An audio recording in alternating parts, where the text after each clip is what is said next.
ignored at my own wedding and forgotten for years by my parents, until a 135K Porsche drew them back, and I responded in a way they never saw coming.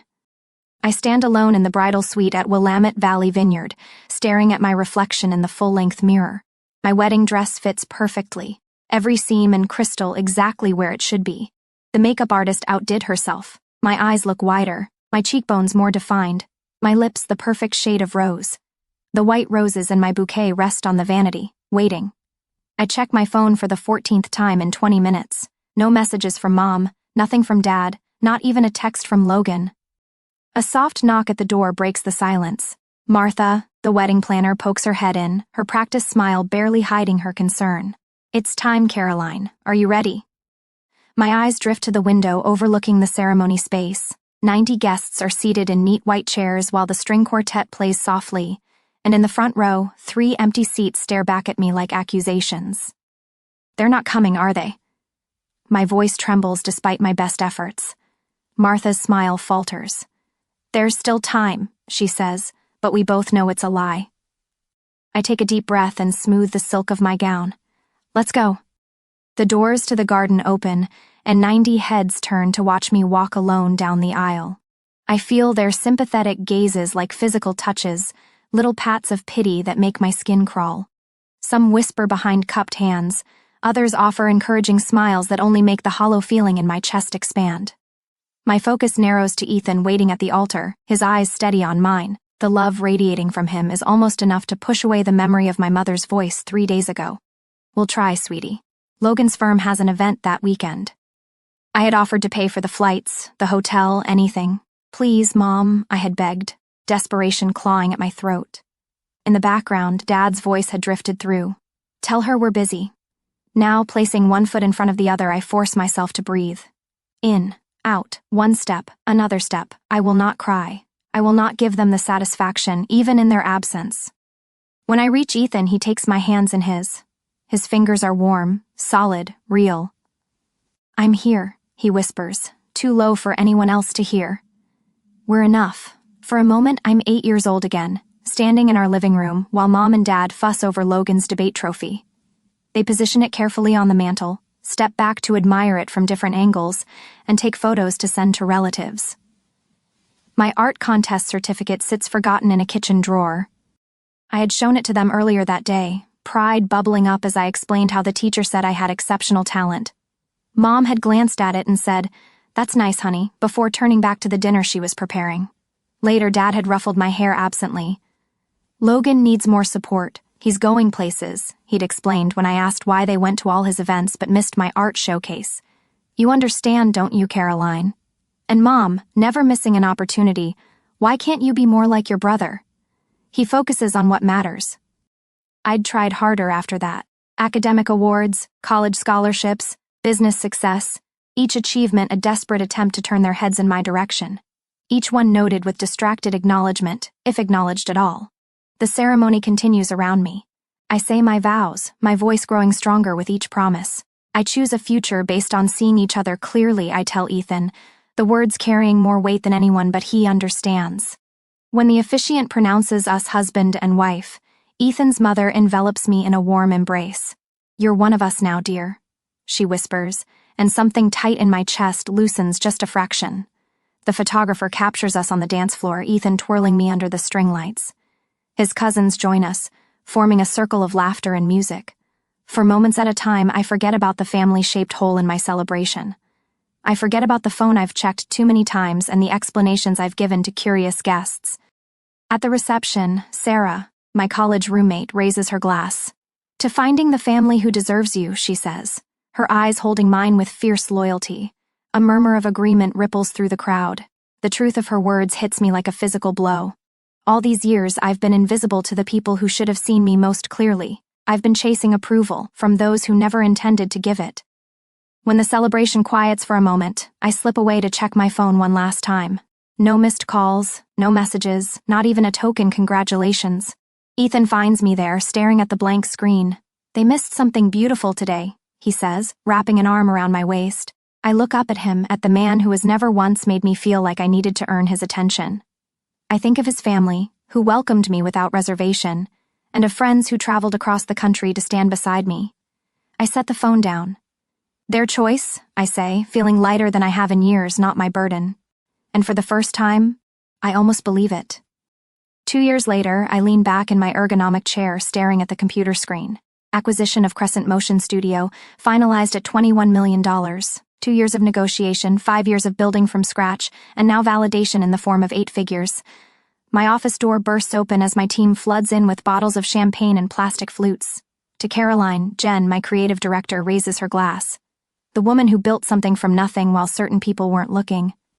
I smile, clinking glasses with 12 people who actually showed up for me, unlike my family. We're celebrating when my phone buzzes. A notification from Instagram. Logan posting about his twins' private school fundraiser. I shouldn't look, I do anyway. There they are, Mom and Dad flanking Logan and his wife Hannah, their identical daughters in matching plaid uniforms. The caption reads, "Family tradition continues. 3rd generation at Westridge Academy." Dad's arm is draped around Logan's shoulder. Mom beams at her granddaughters. I swipe through more photos. Logan's family vacation to Hawaii last month, the holiday gathering I wasn't invited to. Dad's retirement party. In each one, they look like the perfect American family, minus one daughter. What's more telling than the photos is what they represent. The vacation rental in Maui costs at least $5,000 per week. Westridge Academy runs $30,000 per year per child. Logan's house sits in a neighborhood where nothing sells for under $2 million. All funded by my parents' retirement savings and family investments, according to gossip from distant cousins who occasionally remember I exist. Jen touches my arm. "Caroline? We lost you for a minute." I lock my phone screen, just checking messages. Where were we? The celebration continues around me, but I'm mentally calculating. Logan's law firm is moderately successful, but nowhere near the level that would support his lifestyle. My parents have been quietly propping him up for years, depleting their retirement to maintain his image, while my $21 million acquisition doesn't warrant so much as a text message. After the team leaves, I scroll through my parents' social media. Hundreds of posts about Logan's accomplishments, the twins' milestones, family gatherings. My existence is limited to a single birthday wish last year, a generic "Happy Birthday, Caroline," without even a photo. I close my laptop and make a decision. The next morning, I call my financial advisor about the Porsche Taycan metallic gray. I want to complete the purchase today.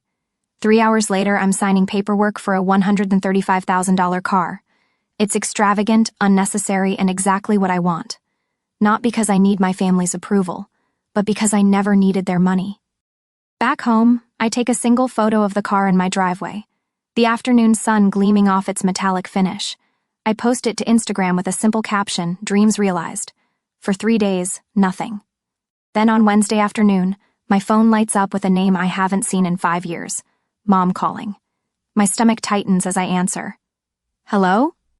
"Caroline." Mom's voice carries that particular blend of authority and urgency she reserves for family crises. "We need to talk. Family meeting tomorrow." "Family meeting?" I repeat, hearing the disbelief in my voice.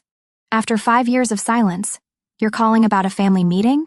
"This is important," she pauses, and I hear Dad's voice in the background. "Tell her it's important," he says, as though I can't hear him. "What's important?" I ask. "My wedding wasn't important. My business wasn't important. What exactly matters now?" Mom's voice tightens. "It's complicated. Financial issues. We need to discuss it as a family." "Of course." They saw the car. They know about the acquisition. Now suddenly, I'm family again. "Tomorrow at 2, I say before hanging up. The next morning, I slide into my new Porsche, the leather seat cool against my back. The drive to my childhood home takes 40 minutes. Time enough to remember birthdays celebrated without me, achievements unacknowledged, holidays spent alone while they gathered without me. I park in the circular driveway, my metallic gray Porsche looking starkly modern against their traditional colonial.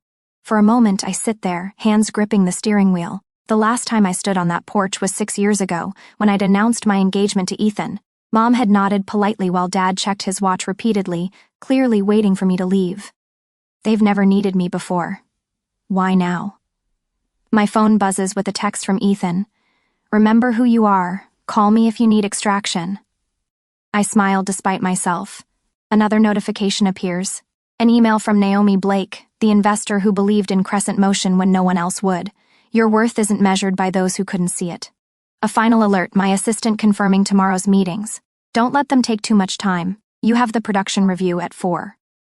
I take a deep breath, remembering my therapist's words from last week's session, boundaries aren't punishments, they're protection. I straighten my shoulders and step out of the car. Before I can knock, the front door swings open. Mom and Dad stand there, their expressions shifting from annoyance to shock as they take in the Porsche behind me. You've done well for yourself, Dad says, not hello, not I've missed you, just an assessment of my financial worth. Yes, I reply simply. No hugs, no warmth.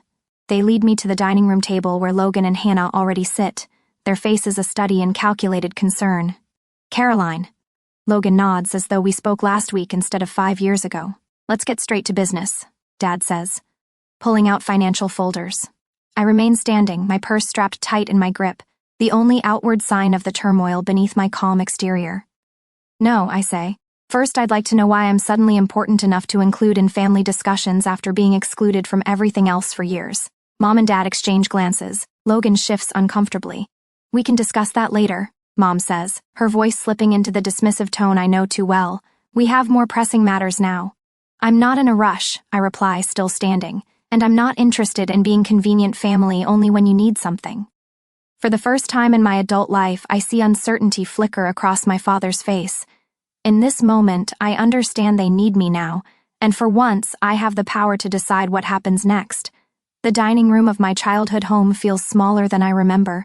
Richard sits at the head of the table, hands folded like he's presiding over a board meeting rather than a family crisis. Elaine perches beside him, her posture perfect despite the worry lines creasing her forehead.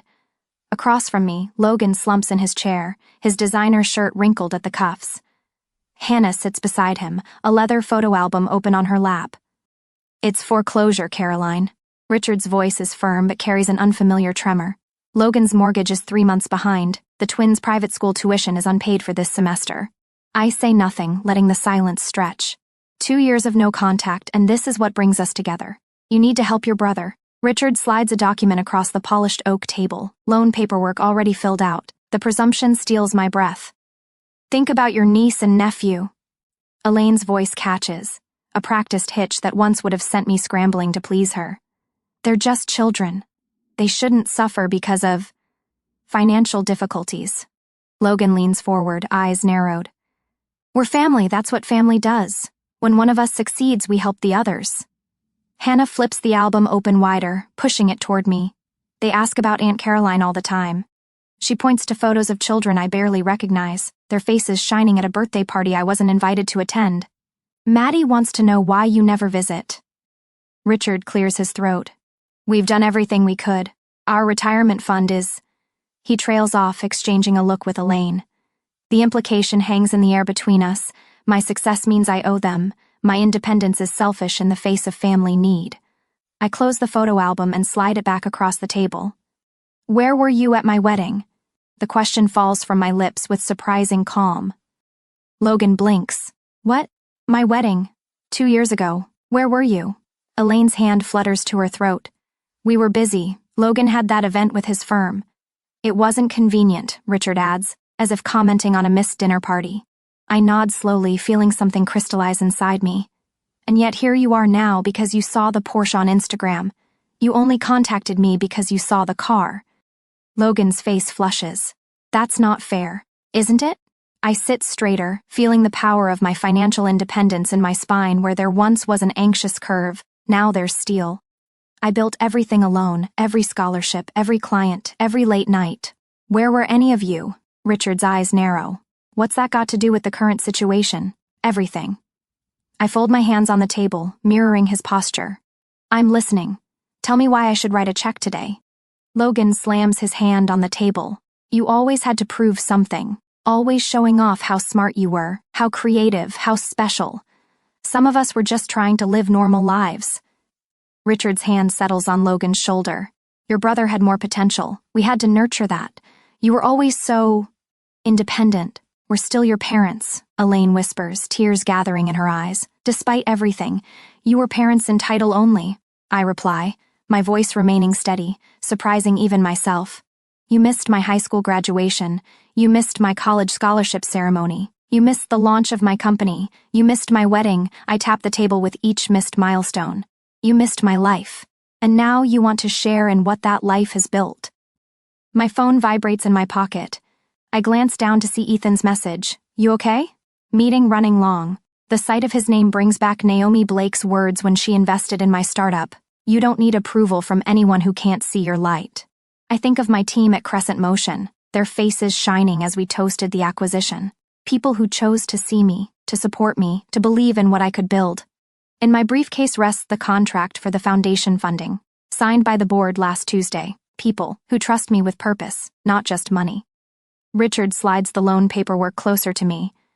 We're only asking for what's reasonable. Family helps family. The interest rate is quite fair, Elaine adds, as if offering a favor. Logan's smirk returns, confident now. Blood is thicker than water, Caro. I stand slowly, deliberately. The motion draws their eyes, their bodies lean forward expectantly. I reach for my briefcase and set it on the table with a soft thud. I've made a different decision, I say. Logan's eyes fix on my hands as I unlatch the briefcase. Richard shifts forward in his chair. Elaine's fingers twist the napkin in her lap. Instead of a checkbook, I withdraw a single document and place it on the table. This is the announcement for the Rivera Media Scholarship Foundation. $16 million to create opportunities for young women in digital media arts.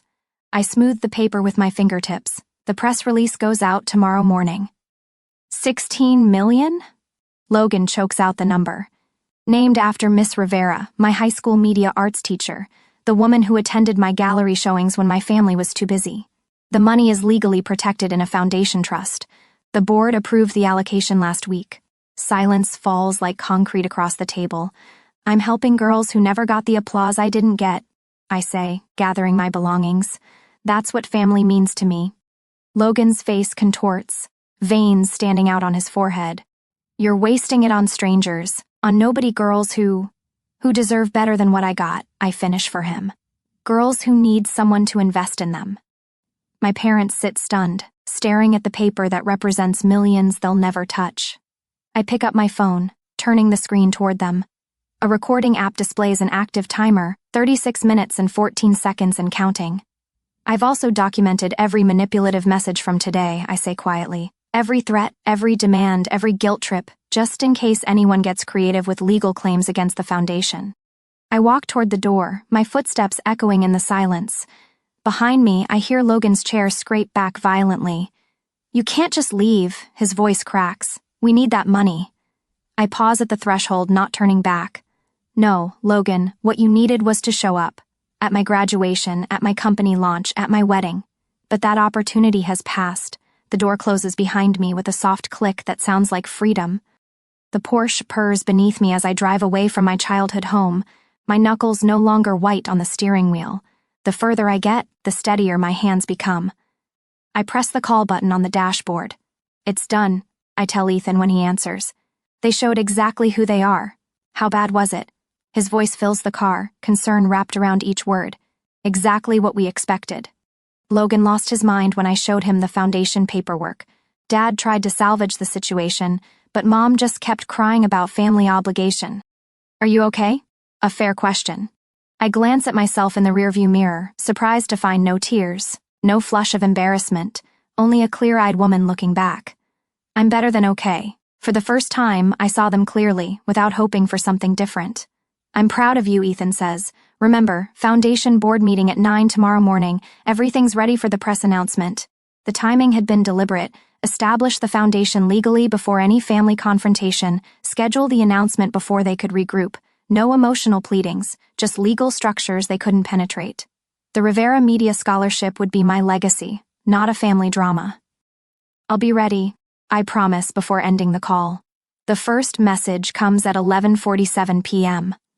By midnight, my phone buzzes continuously with family emergency texts. I silence it and place it face down on the nightstand. The house is quiet except for Ethan's steady breathing beside me. I don't need to read their messages to know what they contain.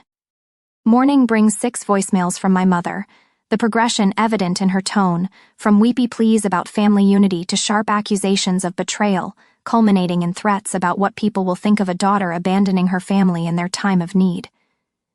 You've dealt with worse, I tell myself as I apply mascara, the morning routine grounding me. My navy suit, the one I wore when signing the acquisition papers, hangs ready on the closet door. Ethan hands me coffee in my favorite mug. Logan's been calling business associates, he says, scrolling through his phone, and your dad tried reaching my uncle. Predictable, I reply, taking a sip, the coffee bitter but fortifying. They're moving faster than I expected, but not more cleverly. The foundation board meeting goes smoothly. 12 accomplished women from media and finance, all personally vetted, all committed to supporting young female artists. The press release is approved unanimously, launch details finalized. The first scholarship recipient will be selected in 6 months.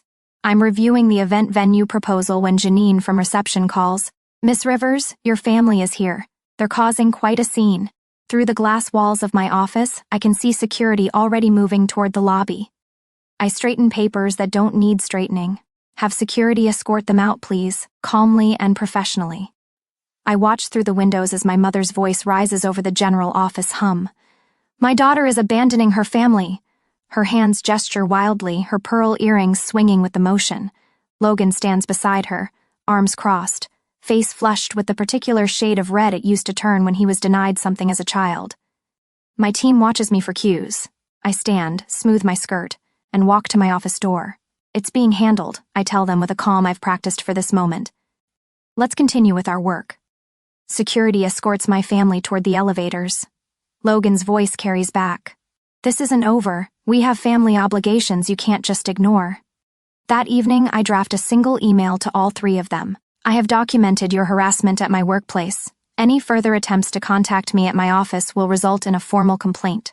All communication regarding family matters must be directed through my attorney, whose contact information is attached. Caroline. Direct and clear, says Patricia, my therapist, 2 days later. We sit in her sunlit office, the faint smell of jasmine tea between us. How did it feel sending that? Necessary, I answer, tracing the pattern on the armchair. Not satisfying, exactly. More like setting a boundary, she offers. Yes. I look up at her. They're showing who they've always been, aren't they? People tend to reveal themselves under pressure, Patricia says. What you're seeing now isn't new behavior, just intensified. The realization washes over me, simple but profound. I wanted their love, but they wanted my resources. That's an important distinction. All those years, my voice trails off as connections form, the childhood neglect, the absent parents, the way they appeared only when I had something to offer. It wasn't my job to earn their love, it was their job to give it freely. And now? Now I know I'm not responsible for fixing them, I say, feeling the truth of it settle in my bones. There's freedom in that. The next morning brings news that Logan has contacted the Portland Chronicle about a family dispute. The reporter, smarter than Logan anticipated, asked why none of them attended my wedding. The resulting story paints a picture Logan hadn't intended, of parents absent during milestones suddenly interested when money appeared. My mother's social media rant generates an unexpected wave of support for me. Former classmates, business associates, even distant relatives reach out with messages of solidarity. We always wondered why they never talked about your success, writes a cousin I haven't seen in years. Richard's attempts to contact my investors fizzle when they refuse to discuss a personal matter.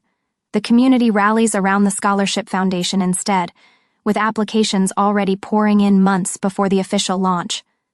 The Portland Business Journal requests an interview about the foundation. I agree, setting clear parameters. We'll discuss the scholarship's purpose and impact, not family matters. The reporter, Delia Warren, meets me at the foundation's temporary office space. This is an impressive initiative, she says, reviewing the prospectus. $16 million is substantial seed funding. What inspired such generosity? I consider my words carefully. I had a teacher who saw potential in me when others didn't. Miss Rivera changed my life by simply paying attention. I want to create that opportunity for young women who might otherwise be overlooked. You've built an impressive career, Delia notes. Crescent Motion's acquisition was one of the biggest tech stories last year. Is your family proud? The question hangs between us. I could dodge it, redirect to safer territory. Instead, I meet her eyes directly. My success was built without family support. They weren't at my wedding, my graduation, or when I sold my company. Delia's pen pauses. That provides interesting context for the foundation's mission. Later that week, the article appears with the headline, "Self-Made Success Creates Legacy of Support." The contrast between my generosity and my family's entitlement becomes public narrative. When news of Logan's house foreclosure breaks days later, the community connects the dots without my saying a word. Ethan handles increased security protocols at our home. My business team manages communication strategy, filtering messages and prioritizing foundation work. Naomi Blake, my first investor and mentor, releases a statement supporting my commitment to lifting others rather than enabling dependency. My college friends form a protective circle, filling our calendar with dinners and events that leave no room for dwelling on family drama. Patricia provides anchoring during weekly sessions. The united front becomes its own kind of family, chosen, intentional, supportive. 2 weeks after the confrontation, I receive the Business Leadership Award from the Women in Media Alliance. Standing at the podium, looking out at faces that genuinely celebrate my success, I realize the tables have completely turned. My parents' retirement plans are now delayed indefinitely. Hannah's social position in her precious country club circles has eroded with their financial collapse. Logan's twins will transfer to public school next semester. Meanwhile, the foundation thrives, generating positive coverage that spreads beyond Portland. The story resonates not because I sought revenge, but because I chose to transform pain into purpose. The scholarship committee has selected 3 finalists for the first award. Janine tells me, placing the portfolios on my desk, "They'd like your input by Friday." I open the first file and begin reviewing the work of a young woman whose teacher noticed her talent when no one else did. The circle completes itself, healing through action rather than looking backward. Family defined by what it does, not what it claims to be. For the first time in my life, I feel truly seen. In the weeks that follow, I delete the 4th voicemail from Aunt Meredith without listening past her plea of "Everyone misses you, Caroline." The Thanksgiving invitation sits in my email inbox, its subject line "Family needs to be together," a transparent attempt at manipulation. My phone chimes with a text from my cousin Drew. "I don't understand this rift between you and Uncle Richard. Can't you just talk to them?" Of course he doesn't understand. He wasn't at my empty wedding. He didn't witness 20 years of invisibility. A letter arrives yesterday from Mom, the elegant handwriting unmistakably hers. "We always believed in you," she wrote, as if rewriting our entire history. The envelope sits half-burned in my fireplace, its edges curled and blackened like the lies it contains. Dad called my office directly last week. "We need to clear the air," he said, his voice lacking any acknowledgement of what they'd done. My assistant, following strict instructions, told him I was unavailable, permanently. The final straw comes when Logan sends the twins to my office with handmade cards. "We miss Aunt Caroline," written in childish handwriting I know isn't theirs. The manipulation is so transparent it makes my stomach turn. "They're using every emotional lever they can find," Ethan observes that evening, examining the cards on our kitchen counter. "They're desperate." I flip through the week's collection of attempts, but they still haven't actually apologized. The family attorney calls next, his voice professionally neutral. "There are moral obligations to consider, Caroline. Family ties carry certain responsibilities. The implication is clear: I'm the villain in their story. The heartless daughter who abandoned her struggling family. Pastor Wilson from the church I stopped attending years ago leaves a voicemail. Your parents are deeply concerned. Perhaps we could meet to discuss reconciliation? 2 childhood friends, neither of whom I've spoken to in a decade, suddenly reach out. Your parents seem so heartbroken, says one. The holidays are for forgiveness, says the other. When Logan's wife Hannah emails photos of the twins in Halloween costumes, the children ask about you constantly. I nearly throw my phone across the room. They're framing this entire situation as my responsibility, I tell my therapist during our weekly session. My forgiveness, my duty, my failure to be the bigger person. And how does that make you feel? She asks, her eyes steady on mine. Angry, I admit, but also validated. They wouldn't fight this hard if they weren't afraid of losing control. The foundation selection meeting provides an unexpected challenge. The committee recommends a scholarship for Maya Harrison, a 17-year-old filmmaker whose application video shows remarkable talent and painful familiarity. She reminds me of myself. Quiet, determined, overlooked, I tell Ethan that night. I watch her interview video again. Maya's eyes hold the same weariness I see in my own wedding photos. She talks about finding her voice through filmmaking when her family couldn't hear her. What if I'm wrong to cut them off completely? The question slips out before I can stop it. Ethan sits beside me on the couch. What brought this on? Maya. If I'm telling these girls to find their strength, am I modeling that by running away from my family? Is setting boundaries running away? Ethan asks. I consider this. No. Boundaries aren't abandonment. What would you tell Maya if her family treated her like yours treated you? The answer comes easily. I'd tell her she deserves people who see her worth. The Thursday before Thanksgiving, I host dinner at our home. The dining room table extends to accommodate everyone. Ethan beside me, Naomi across from us, my business team scattered between. Maya sits at the opposite end, her scholarship certificate framed on the sideboard behind her. Our home glows with warmth my parents' house never had. Candles flicker in silver holders. Laughter rings against the ceiling. No one here needs to prove their worth to be seen.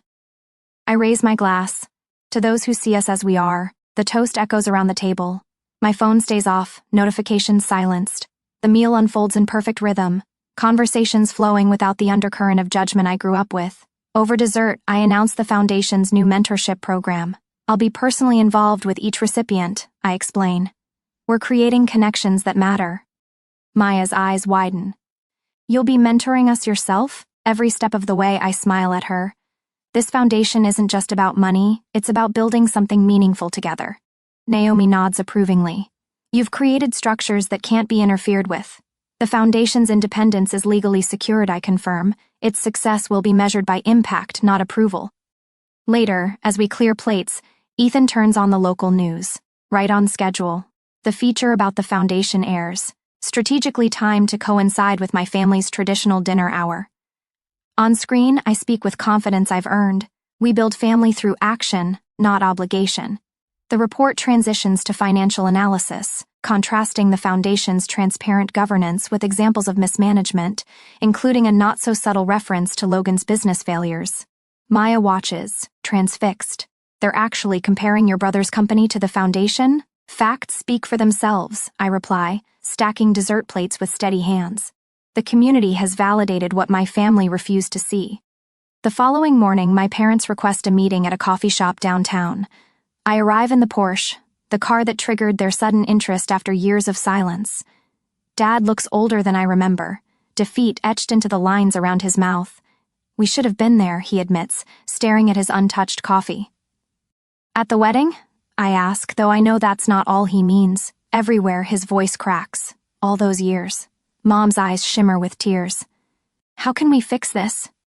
The question hangs between us. 3 months ago, I might have grabbed at this opening, desperate for any acknowledgement. Now I feel only calm clarity. Some things can't be fixed, I tell them. Only accepted. Mom flinches. I'm not closing the door forever, I continue. But I need accountability, not convenience. I'll consider limited contact after you both start therapy. That's unnecessary, Dad begins, the old dismissiveness rising. It's non-negotiable. I sip my tea, the warmth spreading through my chest like certainty. They exchange glances, the silent communication of people who never expected consequences for their choices. Logan's financial collapse has stripped away their illusions of his superiority. My success exists beyond their reach. The foundation thrives independent of their approval. When they leave, no agreements have been made, no concessions offered. I watch them walk to their car, a sensible sedan now, the luxury vehicles long gone. I drive away without looking back, freedom replacing obligation in every beat of my heart. The foundation awaits. Maya's project needs review. My chosen family expects me for dinner. For the first time, I'm moving towards something instead of away from someone, and that makes all the difference. I stand in the sunlit studio of the Crescent Foundation, watching Maya adjust her camera settings. The morning light filters through the tall windows, casting golden patterns across the polished hardwood floor. It's been a year since I faced my family for the last time. What do you think about this angle? Maya looks up, her eyes bright with the same creative fire Miss Rivera once saw in mine. Try moving it slightly to the left. Catch how the light falls across the subject. My voice carries the confidence of a mentor now, not the desperate plea of a daughter seeking approval. On the wall behind Maya, photos document our scholarship recipients' projects. Stories they never could have told without the Foundation's support. Each frame represents a voice that might have been silenced, just as mine nearly was. My office here replaced the childhood bedroom where I once dreamed of being seen. Every element, from the ergonomic chair to the awards displayed without apology on floating shelves, I chose deliberately. Nothing inherited, nothing tainted by obligation or guilt. I've finished the final cut of my documentary, Maya says, straightening up. Would you watch it with me? We move to the editing bay where her project plays on the high-definition monitor. The documentary follows 3 generations of women in a rural Oregon family, their struggles and resilience beautifully captured through Maya's lens. Watching her work, I feel a swell of pride entirely different from anything I've known before. This isn't about me, it's about what she's created, what she'll continue to create. When the final credits roll, Maya turns to me, tears brightening her eyes. You're the reason I believe I can do this, she says, wrapping her arms around me in a spontaneous hug. I think of Miss Rivera, how she recognized something in me when my own parents couldn't be bothered, how her belief sustained me through years of family indifference. Now the cycle continues, not of neglect but of genuine support. Later that week, I stand at the podium of the Portland Arts Center, accepting a Community Leadership Award. The audience applauds, a sea of faces turns toward me with appreciation, not pity. Ethan sits in the front row, beaming with unrestrained pride. There are no empty seats causing me pain tonight. No phantom family members I wish were here. Every person in this room sees me, truly sees me for who I am. Thank you, I begin, my voice steady. This journey began in invisibility and has led to impact. For years I measured my worth by the approval I couldn't earn from people who refused to give it. I pause, letting my gaze sweep across the room. Now I measure it by what we build together. The standing ovation washes over me like a cleansing wave. My therapist calls it post-traumatic growth. This strange peace I've found after accepting that some wounds never fully heal. I maintain careful boundaries with extended family. Holiday gatherings now center around chosen family, celebrations filled with genuine joy rather than dread. Ethan and I have established our own traditions. Naomi's retirement party at the foundation last month brought together the circles of support that lifted me when blood ties failed. The emergency fund for students facing financial hardship, my latest project, ensures that talent isn't crushed by circumstance. I understand now what these young women need because I lived without it. Unconditional belief in their potential. Driving home through Portland in my Porsche, I pass the coffee shop where I once edited videos on a borrowed laptop. Through the window, I catch a glimpse of my parents walking on the sidewalk. Our eyes meet briefly. I don't stop. There's no pain in this moment, only peaceful acknowledgement. They taught me what love isn't. Ethan and my work taught me what it is. Tomorrow, Maya sets up for her next project. I'll be there, camera in hand, showing her techniques I've mastered over years of making myself visible. Family isn't who raises you, it's who lifts you.